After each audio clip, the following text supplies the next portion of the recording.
Focus on Abilities is brought to you by Tier Memorial Hermann, redefining rehabilitation, removing barriers, re-enabling independence. In the ILRU Southwest ADA Center, promoting compliance with the Americans with Disabilities Act.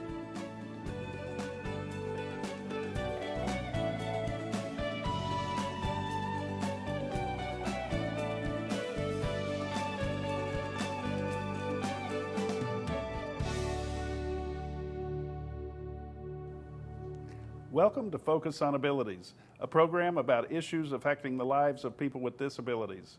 I'm Lex Frieden. I'll be your host for today's program. I'm professor at the University of Texas Health Science Center at Houston, and I direct the Independent Living Research Utilization Program at Tier Memorial Hermann. We have an interesting guest today, and we're going to talk about a subject all of you will find interesting, but I want to ask you a question and then take a break before we get to our guest. The question I want to ask is, if you are in Houston and you have issues related to disability and you want information relating to the issues, what number would you call? Where would you get information? We'll answer the question before the end of today's program, but right now we want to take a short break. We'd like for you to stay tuned, and we'll be right back with Focus on Abilities.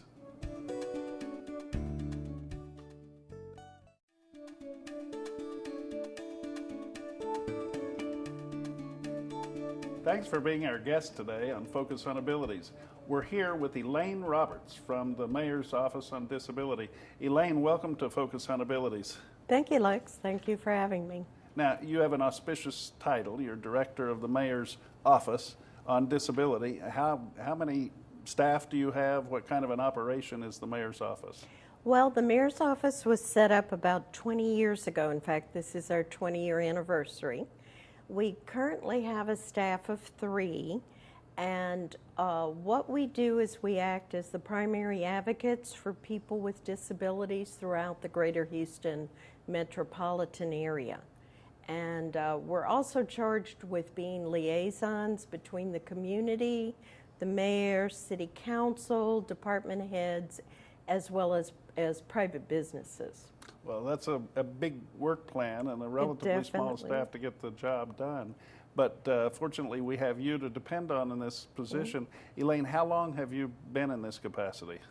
I've been in this particular capacity for the last 14 months, but I've been a disability rights advocate and attorney for over 20 years. How did you get interested in disability law? Well, when I went into law school, I fully intended to go back into admiralty work, which I had worked at a law firm as a paralegal in the admiralty field.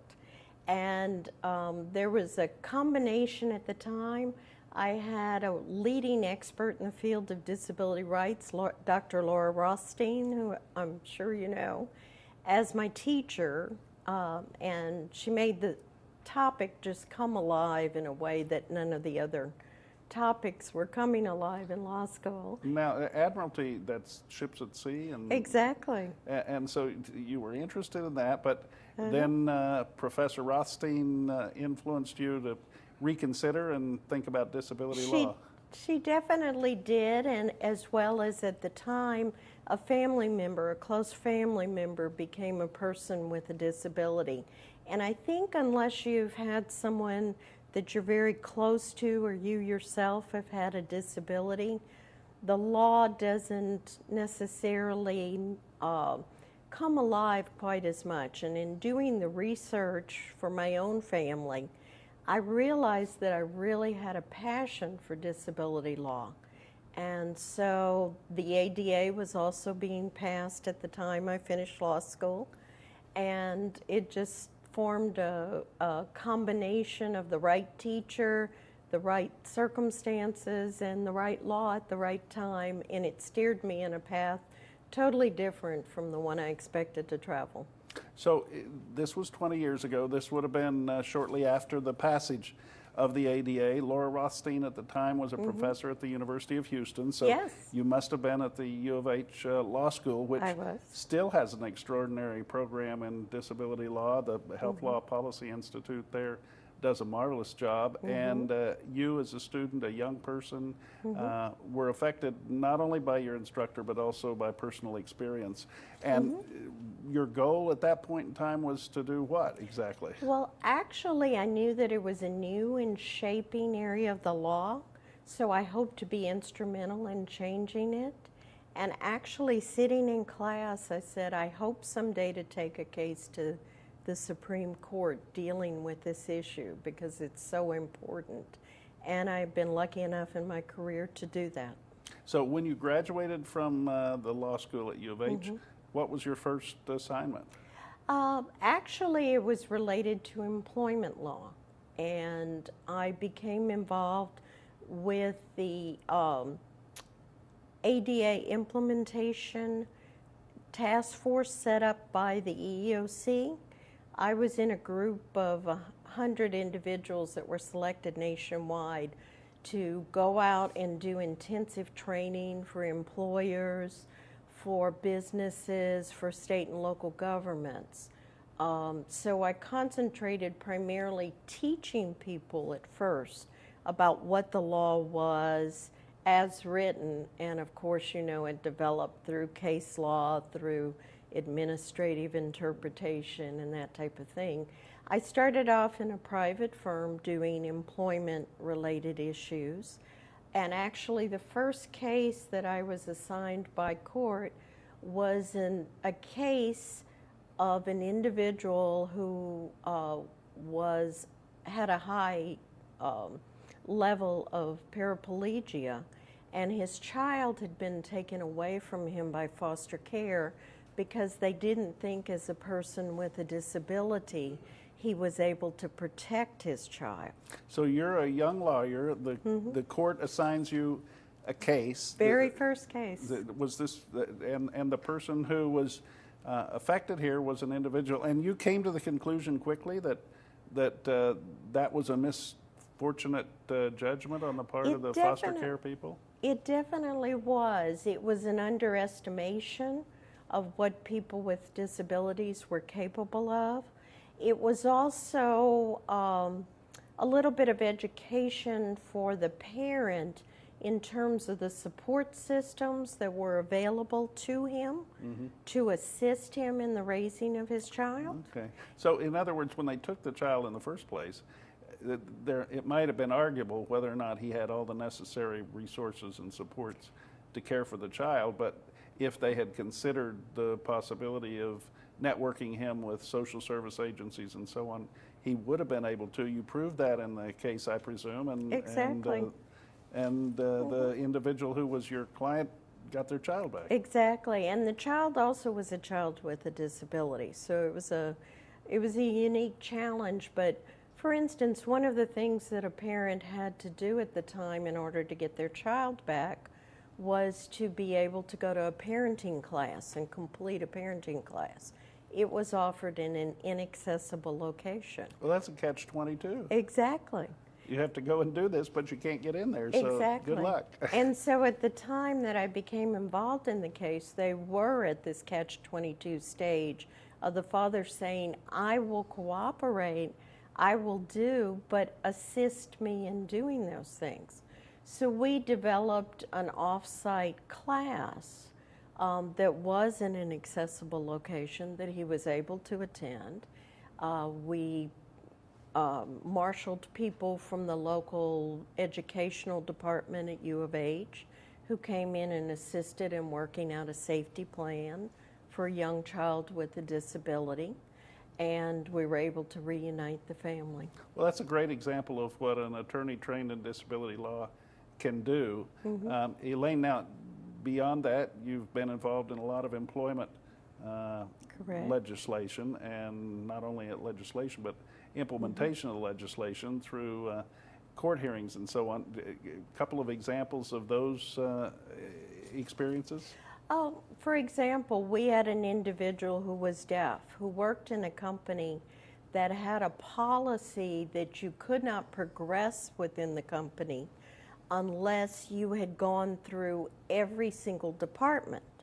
And the department that they could not figure out how he could work in safely was the warehouse, because they had forklifts running at a very high rate of speed. So he was blocked in his career. He was frustrated at not getting raises, not being able to advance. Yeah. They wanted to keep him, but did not know how to do it safely. So working with the Job Accommodation Network, we came up with an alternative solution where he could be assigned to the warehouse, but he could wear a colored fluorescent vest, so that even if his back was turned and he could not see a forklift running, they could see him and maneuver around him. Perfect example of a reasonable accommodation. The cost was minimal? $12. 12. Yeah. That's a great experience then. Yeah. And that particular case, I'm sure, has been used as an example in many different training programs. Definitely, definitely. And I also did a lot of work on accessibility issues, particularly effective communication issues. I helped to develop policies for different cities and local governments on how to effectively communicate with individuals who are deaf or hard of hearing, work on their overall accessibility plans. I did a lot of special education work where I represented families of children with special education needs on how to access the system. Elaine, when you did that, was it done in your private capacity as an attorney, or were you working with an organization at the time? Well, it was a little bit of both. I did work with a statewide disability advocacy organization, which was known as Advocacy Incorporated at the time. It's Disability Rights Texas now. I served both in their management capacity and as the managing attorney for the state. I also, when I went into private practice, went into a firm that specialized in employment law.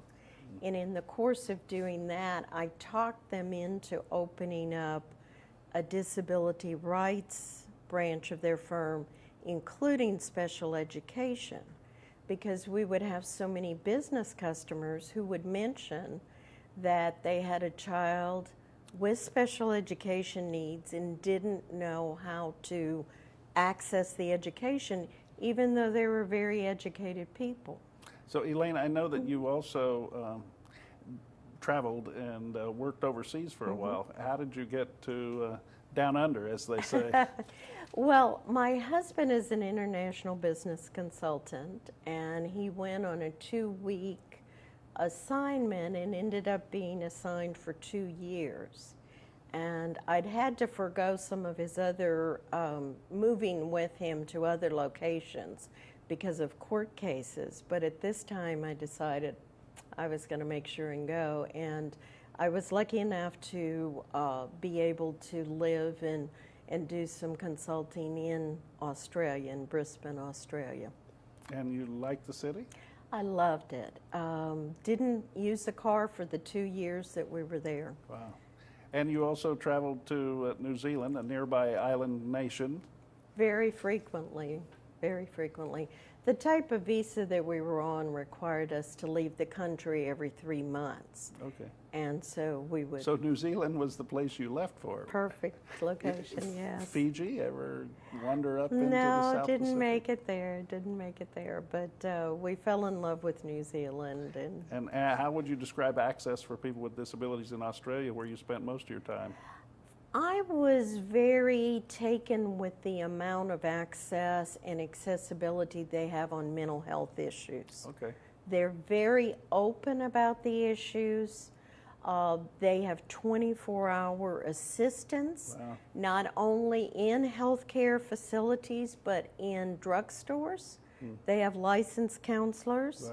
Wow. They have phone lines, and there is always a lifeline, as they say, for people with mental health issues. So maybe we could learn something from that. We definitely could, I think. It's not the same stigma that's attached here. Okay. Elaine, we want to visit more about what's going on, and particularly in Houston now. Okay. And we'd like all of you to stay tuned. We're going to take a short break, but we'll be right back with Elaine Roberts on Focus on Abilities.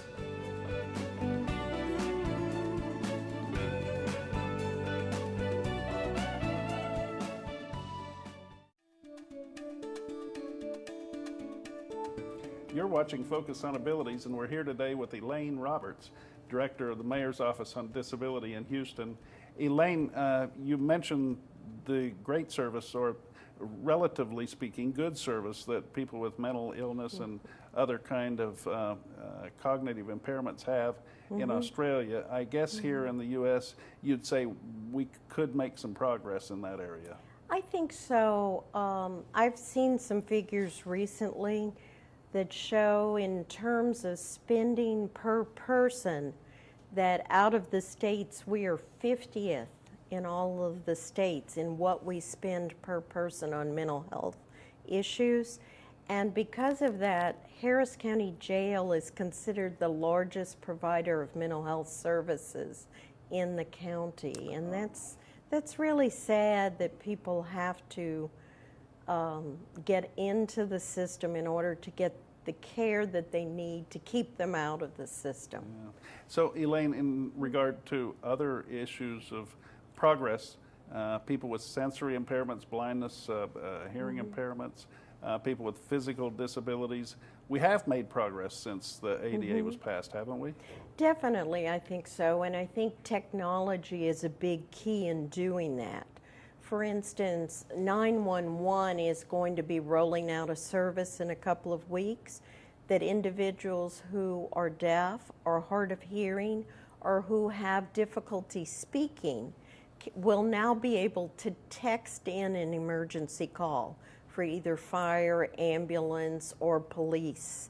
And that hasn't been possible in the past. Oh, that's excellent. And they've also improved the early warning system for hurricanes and other disasters so that people with hearing impairments have better access to information in a timely manner too. Yeah, there's a new application that you can put on your phone system which will alert you in advance to any type of natural disaster.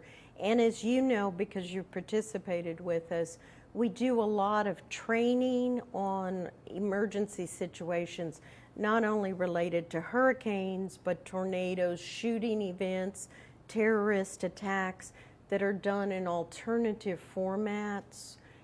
We get people registered, I think, a little better for emergency transportation, try and educate them as to what to have on hand, such as medications, the 2-week supply of medications, who to contact in case of an emergency if you have equipment. So emergency preparedness is an area we've made progress in. Definitely. The young father who you helped with the custody fight, now a person who needed to go to training would not have the access barriers that they did have 20 years ago. Exactly. With Skype, it would be very simple to have him included in the class, which would give him the benefit of hearing other parent discussions. Well, furthermore, the physical facility would not be a barrier. Exactly. So that I think, have made progress with the obvious disabilities, but I am concerned and share your concern about the mental health system and how we can use what we know now to improve things for a segment of the community that needs help. Exactly. Elaine, the city of Houston has progressively become more and more aware of the issues of citizens with disabilities. I think it all started several decades ago when Mayor Hoffines, as a matter of fact, had the insights to produce some accessibility in the transit system. That was a demonstration that we did, and later Mayor Whitmire added some features, and then Bob Lanier became very, very assertive and helpful in terms of improving things. And it was under Mayor Lanier's administration that we actually created the Mayor's Office on Disability and the Commission on Disability. And since then, steady progress has been made. But I've had the opportunity to talk with our current mayor about issues pertaining to people with disabilities, and I must say we're fortunate to have her in this position so that we can address these issues head on. What's been your experience working in this administration? I agree. Coming from the outside, that was one of the first questions that I had. I wanted to make sure that the office was a meaningful office. And I do think that Mayor Parker is committed to ensuring that citizens with disabilities have all of the same services and programs available to them, and that her 5 goals that she has set about for the community, we focus on those to make sure that there are programs, accessible programs, for persons with disabilities, so that they have all of the same 5 areas of improvement that she has promised to citizens in the area. Well, you certainly wonder. I mean, we know there's more than 500,000 people with disabilities living in the greater Houston area. And how anybody, be that a leading city official or a department head or anybody else, could not recognize our obligation to serve people with disabilities. How it's hard for me to imagine. And yet, in the past, there have been certain agencies and departments that have ignored the particular needs of people with disabilities. You feel like that now isn't it even an exception? It just wouldn't exist now. Everybody's aware. Everybody is aware. They don't always have the full level of knowledge that they need to know how to bring about the change, and that's where offices like ours come in order to help educate them. But so yes. I know the airport system has made great progress. The Parks and Recreation recently actually started an effort to build wheelchair accessible parks too. Exactly. At the location that I'm located at, which is the Metropolitan Multi-Service Center, we have a playground without limits. And the children or parents in wheelchairs are able to access all of the equipment. The tennis courts are wheelchair accessible. They offer beep baseball, which is good for individuals who are blind or have visual impairments. The gardening areas that we've created there are wheelchair height accessible. We have a multi-sensory garden for people who have a visual issue. So more and more as the planning goes into a city facility or program, we're trying to include that aspect of it so that everybody enjoys it. And the funny thing is, once an accessibility change or improvement is made, we get calls from all types of citizens saying, you know, I had a baby carriage I was trying to push up, or I was carrying a bag of groceries, and having that automatic door made all the difference in the world. I didn't realize how nice it would be to be able to include all of my child's classmates in their birthday party out at the city park. So people benefit from these accommodations, regardless of whether they have a disability or not. I recently had an opportunity to visit with Mayor Parker, and she invited me to visit a new park in North Houston, I think a skate park. Yes, it's going to be a skateboard park that will also be wheelchair accessible. And it's going to be the first of its kind in the state. It's in the Greens Point area, and we recently did a large media release related to that, and we're really looking forward to it because at times, even when the skateboarders are not utilizing it, it will be fully wheelchair accessible to people and their families. Well, I hate to think about people who are injured using the skateboard park who may want to visit again in a wheelchair, but if it happens, it will. And now their family members who are wheelchair users and friends and so on can participate fully in that activity. Elaine, I know the city also annually sponsors a emergency preparedness conference. Last year I had the opportunity to present along with you, and I presume that'll happen. The conference will occur again this year and the following year and so on. This year it will occur on June 1st. It will be at the George R. Brown Convention Center. We're hoping that you will be able to participate with us again.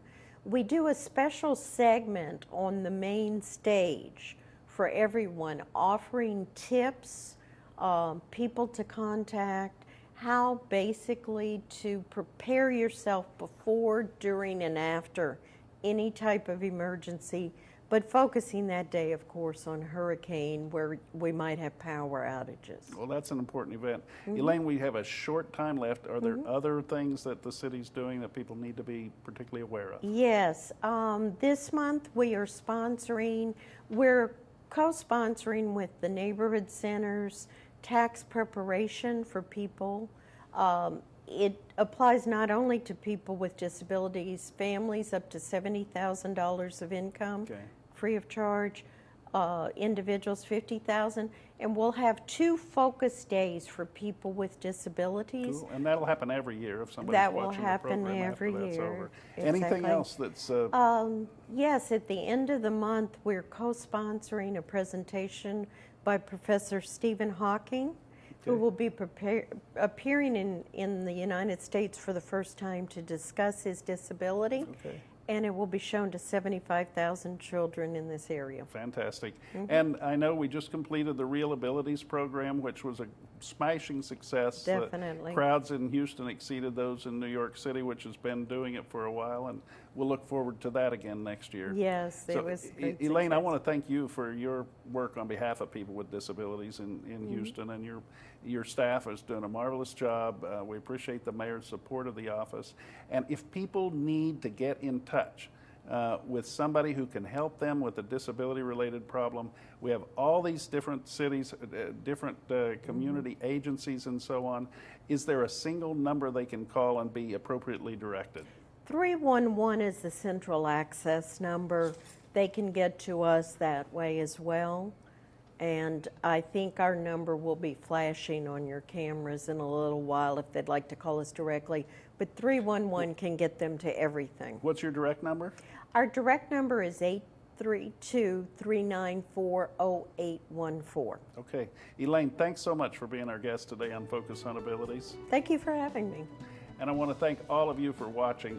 We've had a great discussion today about issues in the city of Houston that relate to people with disabilities. 311's the number to call, as Elaine said, if you have issues that the city can help you address.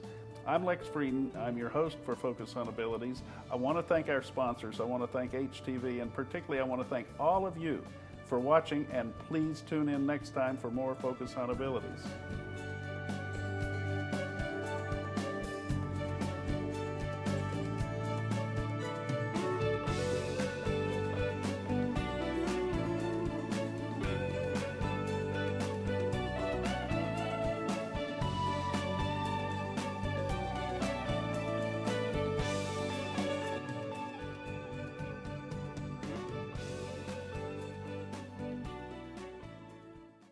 Focus on Abilities is brought to you by Tier Memorial Hermann, redefining rehabilitation, removing barriers, re-enabling independence.